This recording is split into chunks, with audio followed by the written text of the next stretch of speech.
Hello everyone. आज हम start कर रहे हैं क्लास 8 की हिंदी की वर्कशीट नंबर 14। डेट है आपकी 12 नवंबर 2020।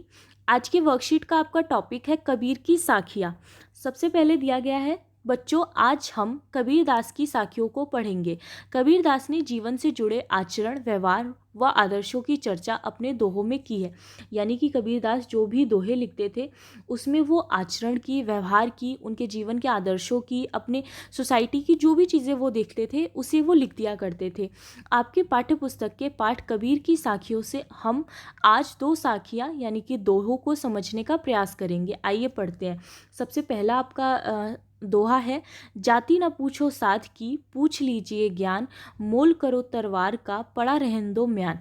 इसका भावार्थ होता है कि हमें किसी साधु की जाति या धर्म से कोई मतलब नहीं होना चाहिए, बल्कि उसके ज्ञान से मतलब होना चाहिए।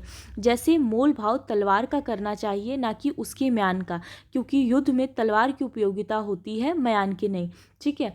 तो जैसे अगर कोई साधु है तो हमें उसकी जाति या धर्म से कोई मतलब नहीं होना चाहिए, हमें उसके ज्ञान से मतलब होना चाहिए। जितना ज़्यादा हो सके हमें उससे ज्ञान अर्जित करना चाहिए।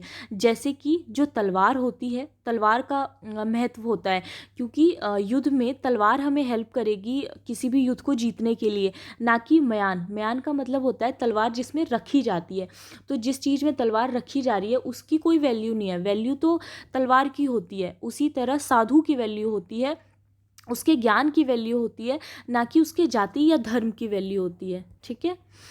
नेक्स्ट है आपका, आवत गारी एक है उल्टत होई अनेक, कह कबीर नहीं उलटिए वही एक की एक।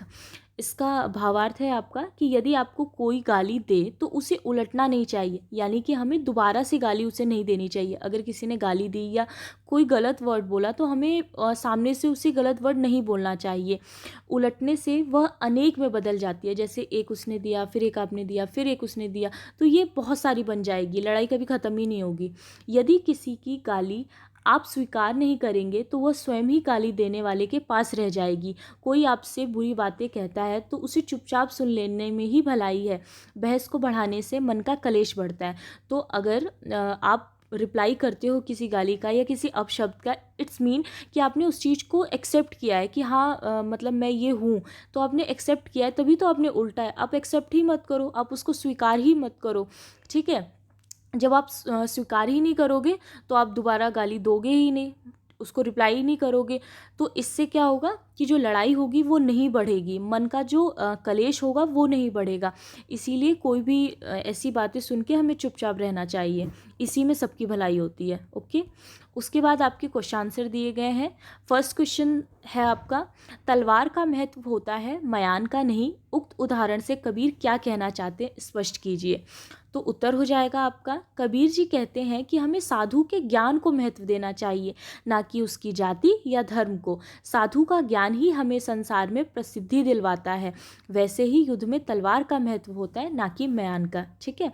यानी कि हमें साधु से ज्ञान अर्जित करना चाहिए, क्योंकि वो ज्ञान ही हमें हमारे संसार में प्रसिद्धि दिलवाएगा, ना कि उसकी जाति धर्म से हमें कोई मतलब रखना चाहिए।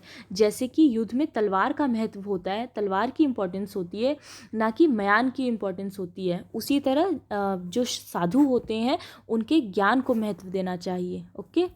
सेकेंड क्वेश्चन है आपका, कोई हमें गाली दे या अपशब्द कहे तो हमें उसे वापस पलटकर गाली क्यों नहीं देनी चाहिए। उत्तर होगा आपका, क्योंकि उलटने से, यानी कि कोई हमें गाली या अपशब्द कहे तो उसे वापस उलटने से वह अनेक में बदल जाती है। यदि किसी की गाली हम स्वीकार नहीं करेंगे तो वह स्वयं ही गाली देने वाले के पास रह जाएगी। तो जब हम किसी की गाली को स्वीकार ही नहीं करेंगे, जब वो हमें गाली देगा, हमने एक्सेप्ट करके दोबारा गाली ही नहीं दी या कोई गलत शब्द ही नहीं कहा, तो उससे क्या होगा कि उसने जो गाली दी है वो उसके पास ही रह जाएगी, उसको ही लग जाएगी। ठीक है। नेक्स्ट क्वेश्चन है आपका, कबीर के दोहे को साखी क्यों कहा जाता है, पता कीजिए और लिखिए। उत्तर होगा आपका कि कबीर के दोहे को साखी इसलिए कहा जाता है क्योंकि साखी शब्द का एक अर्थ प्रत्यक्ष रूप से होता है। जो साखी शब्द है इसका एक अर्थ जो होता है वो प्रत्यक्ष रूप से भी होता है, यानी जो चीज़ हमने देखी, जिसके हम खुद साक्षी हैं वो, अर्थात उन्होंने समाज में जैसा देखा वैसा ही कहा। ठीक है। तो कबीर जी समाज में जो देखते थे, जो महसूस करते थे, वो उसी चीज़ को लिखा करते थे, उसी चीज़ को कहा करते थे। इसी वजह से उनके दोहे को साखी भी कहा जाता है। नेक्स्ट आपकी एक एक्टिविटी दी गई है कि पाठ से अलग कबीर के अन्य 5 दोहे ढूंढ कर लिखिए। इस गतिविधि में आप अपने माता पिता व अपने शिक्षकों की सहायता ले सकते हैं। तो एक एक करके उसके भावार्थ के साथ आपके एग्जाम्पल्स दिए गए हैं। जैसे फर्स्ट है आपका, बड़ा भया तो क्या भया, जैसे पेड़ खजूर, पंथी को छाया नहीं, फल लागे अति दूर। इसका मतलब हो जाएगा कि कबीरदास ये कहना चाहते हैं कि जो खजूर का पेड़ होता है वो बेशक बहुत बड़ा होता है, लेकिन ना तो वो किसी को छाया देता है और ना ही किसी को फल देता है, वो इतना ऊपर होता है। इसी तरह अगर आप किसी का भला नहीं कर पा रहे तो ऐसे बड़े होने से कोई फ़ायदा नहीं, चाहे आप कितने ही बड़े हैं, लेकिन अगर आप किसी का अच्छा नहीं सोच रहे, किसी के लिए अच्छा नहीं कर रहे, तो फिर आपके बड़े होने का कोई फ़ायदा नहीं होता। ठीक है। सेकंड है आपका, बुरा जो देखन मैं चला, बुरा ना मिलिया कोई, जो मन देखा आपना, मुझसे बुरा ना कोई। इसका भावार्थ हो जाएगा आपका कि कबीरदास जी कहते हैं कि मैं सारे जीवन दूसरों की बुराइयां ही देखने में रह गया, यानी मैं हमेशा से यही देखता रह गया कि कौन अच्छा है कौन बुरा है, किसके अंदर कितनी बुराइयां हैं। लेकिन जब मैंने खुद को देखा, अपने मन को देखा, तो मुझसे बुरा इस पूरी दुनिया में कोई संसार नहीं था। मैं सबसे ज़्यादा स्वार्थी और बुरा हूँ। भावार्थ, हम लोग दूसरों की बुराइयां बहुत देखते हैं, लेकिन अगर आप खुद के अंदर झांक कर देखें तो पाएंगे कि हमसे बुरा कोई इंसान नहीं है। तो जो लोग होते हैं आजकल, वो दूसरों की बुराइयां ही देखते रह जाते हैं।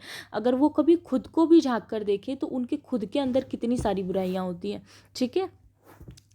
थर्ड है आपका, दुख में सुमिरन सब करे, सुख में करे ना कोई, जो सुख में सुमिरन करे तो दुख काहे को होए। भावार्थ होगा कि दुख में तो हर इंसान ईश्वर को याद करता है। जब भी हमें कोई प्रॉब्लम होती है तो हम बहुत फटाफट ईश्वर का नाम लेने लगते हैं, लेकिन जब सुख होता है, जब हम खुश होते हैं, तब तो कोई भी भगवान को याद नहीं करता। अगर सुख में भी सब लोग भगवान को याद करने लग जाएं तो कभी दुख आएगा ही नहीं। फोर्थ है आपका, जो शायद सबसे पॉपुलर है, काल करे सो आज करे सो अब, पल में परलय होएगी, बहुरी करेगा कब। कबीरदास जी कहते हैं कि हमारे पास समय बहुत कम है, जो काम हमें कल करना है वो हमें आज करना चाहिए, और जो आज करना है वो अभी करना चाहिए, क्योंकि पल में तो कुछ भी हो सकता है, पल में परलय भी हो सकती है। तो फिर आप अपना काम कब करेंगे? इस वजह से हमें कभी भी जो काम होता है वो अगले दिन पे नहीं टालना चाहिए। जब जो काम है उस वक्त वही काम करके निपटा देना चाहिए। फिफ्थ है आपका, जग में बैरी कोई नहीं, जो मन शीतल होए, यह आपा तो डाल दे, दया करे सब कोई। इसका भावार्थ होता है, अगर आपका मन शीतल है तो दुनिया में कोई आपका दुश्मन नहीं बन सकता। यानी अगर आपका मन साफ है तो आपका दुश्मन कोई नहीं हो सकता। वही चीज़ होती है कि जैसा हम देखते हैं दुनिया हमें वैसी ही दिखती है। ठीक है। तो हमें अपना मन साफ रखना चाहिए, हमें सब लोग अच्छे लगेंगे, कोई हमें हमारा दुश्मन नहीं लगेगा। ओके।